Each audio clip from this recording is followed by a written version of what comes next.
Welcome to Invoicetra. In this video, we are going to discuss how to create expenses in Invoicetra. So let us start. In expenses, go to create expense.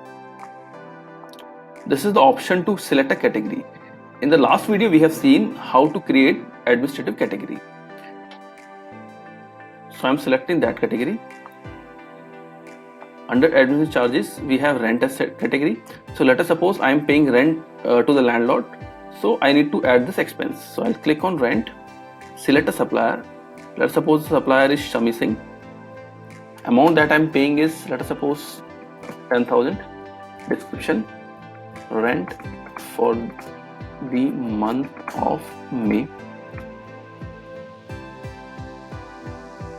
Here I can choose the rent receipt.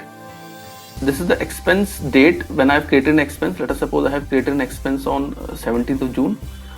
I click on save changes. Okay.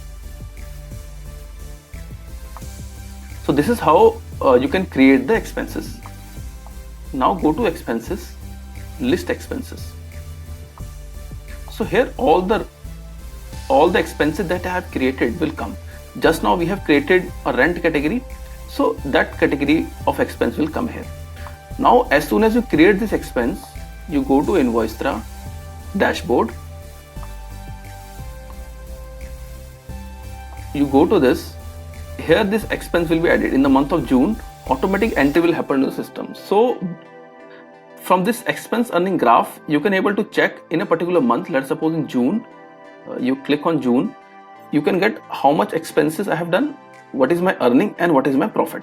So all the expenses that you have created in the system and all the earnings that you have generated by applying the services, that you can check it from here.